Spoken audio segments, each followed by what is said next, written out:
Samsung has just officially announced its new S25 flagship lineup for 2025 here at Unpacked in San Jose. And so I got to check out the S25 a little early and wanted to give you my quick thoughts on the new device and some of the new AI features that Samsung has been focusing on for this year. And spoiler alert, I feel like Galaxy AI and some of these integrations with Google Gemini is just so far ahead of Apple Intelligence right now.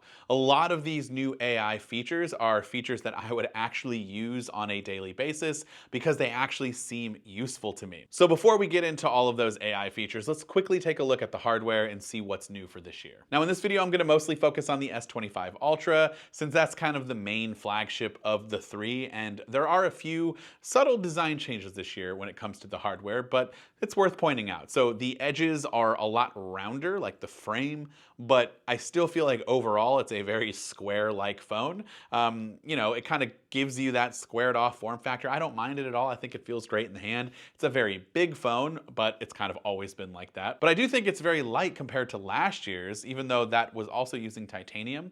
But compared to my iPhone 16 Pro Max here, it's definitely a bigger phone, but it's still a lot lighter for some reason. You do have a 6.9-inch AMOLED display. It's LTPO. It's 120 Hertz. It's absolutely beautiful. Samsung's still always at the top with Apple when it comes to displays for their phones. Samsung also brought over that same anti-reflective coating display from the S24 Ultra. I loved that. There's a lot less reflection and glare, which is fantastic on a screen like that is prone to, when you're outside, having a lot of reflection, so it really does make a difference. On the back, we have that vertically aligned camera system with a brand new 50 megapixel ultra-wide lens. You still have that 200 megapixel main sensor and a 50 megapixel telephoto with 5x optical zoom. Lastly, in terms of the internal hardware, we do have 12 gigabytes of RAM across the board. You also have a Snapdragon 8 Elite processor, which was actually customized by Samsung and Qualcomm together to better help optimize the performance with not only the software and the hardware, but the power efficiency and even with some of the processing for the onboard AI tasks that we have. Now, speaking of the Galaxy AI features, let's just jump into some of those new ones. They're either completely new or building off of what was introduced last year to be more optimized and actually just useful to the user. And so some of the demos that I saw that were my favorite is the ability to stack commands and have Google Gemini work with Galaxy AI and Galaxy apps built into the phone together. So in this demo, we have asked it to give us the next few Cavs games that are coming up. I think we asked for 5, and then add them to the calendar, which is not a Google calendar, but it is Samsung's calendar. So kind of that cross, stacking of apps and different things, but also send it to one of our contacts. So find out what the information is, add it to the calendar, make separate events, and then send those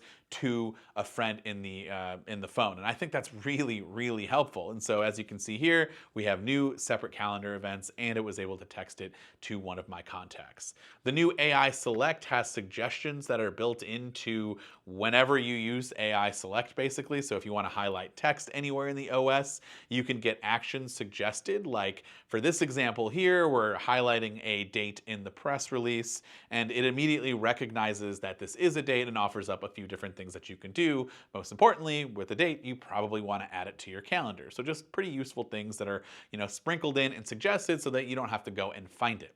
You can even select stuff on the page and have it removed with generative edits kind of filling the gap here. So for some reason, if you're on MacRumors.com and you don't like the icon, who would ever want to remove that? I don't know, but you can in this image, and it does a good job of filling it in. Now, if you have an icon with a more complex background like we do here, generative edit does a pretty decent job at filling it in, and you can remove whatever it is that you want to remove on these pages. You can also create GIFs really easily by simply selecting AI Select in YouTube, for example, and then it will offer up a couple of different things. You can adjust the size of the box that you want to record in, and then it'll offer you the ability to either make a wallpaper based on the image that it sees, or you can make a GIF. And so all you do then is hit play, let it get a couple more frames, a few more seconds in there, and then once you pause it, it'll automatically create a GIF for you that can be saved on your phone. And that's pretty useful. It doesn't work with like Netflix and apps like that, so can't do copyrighted content, but on YouTube, there's probably a little way to get around that if you want to. Galaxy AI is also multimodal in most of these scenarios. So you have drawing assist where you can draw an image and the AI will make a sketched version of it. offer you like watercolor, cartoons, but you can also ask it to create something using your voice so that you don't have to draw it out. So here we asked for a banana or something, and yeah, it just made that for me pretty quickly, and I don't actually have to try to be bad at drawing. Generative Edit can also provide really easy suggestions on what to remove in the Photos app, so you don't have to tap on a subject or draw out what you want to remove. It just kind of already knows what it might want by just analyzing the photo and realizing, oh, these people are not you, let's remove them from the background. And it does an excellent job at not only removing, but also filling in those lost details. The Now bar is also really interesting. I believe it's an AI feature. It has some AI dynamic to it. And speaking of dynamic, this is very much like a dynamic island and live activity from Apple's, point of view, jammed into one feature. So you get the new AI morning brief with sleep scores and statistics about your night's rest. So if you have a device that connects with Samsung Health, it'll read all of that information and say, hey, this is how your morning was, or at least how your evening was. And then you can have other relevant information like the top headlines to catch up on, the weather information for the day, and then more will eventually be making its way into the morning brief.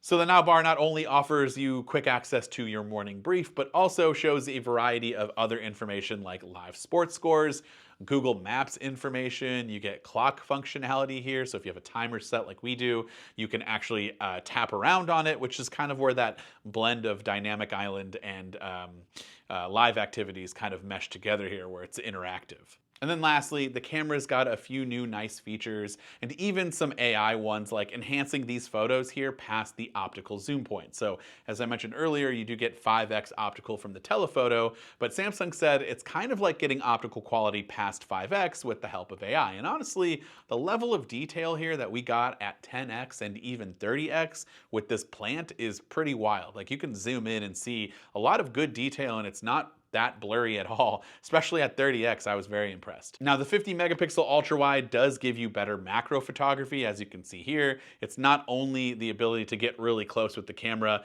and take macro photos that way with a kind of a shorter distance of focus here, but also when cropping in on some of these photos, the details are insanely good. So that's the help of the 50 megapixel ultra wide sensor that's new this year. And there's also some new shooting modes, and some of these are going to sound familiar, like we now have log video recording available where you can add in a lookup table, aka a LUT, afterwards when editing, and kind of, tweak your footage to not only give it a more cinematic look and feel, but kind of match the aesthetics that you might have with some of these different LUTs that you probably use. The Expert RAW mode gives users the ability to use a virtual aperture so that you can adjust the f-stop on the go and kind of go from f16 all the way down to, I believe it was f1.8, but either way, you can get, everything in focus, or you can really narrow down on a subject and get that nice blurry depth of field with a smaller f-stop.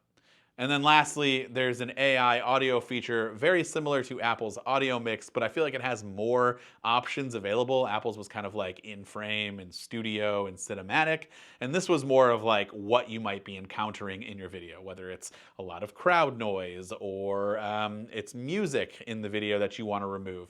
You can adjust all of those things easily by just using the slider, or you can have it just kind of auto-detect what it might be that's kind of messing up your audio, and it will take care of it for you.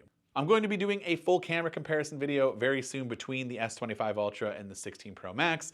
I'm also going to be doing a Galaxy AI versus Apple Intelligence video very soon. So if you want to see those, please be sure to subscribe to the channel so you don't miss those videos. But overall, I'm pretty impressed by some of the new, not only the hardware features, but also the new Galaxy AI features that are coming to the S25 lineup, and specifically this Ultra here that we checked out. But I would love to know your comments in the comments down below.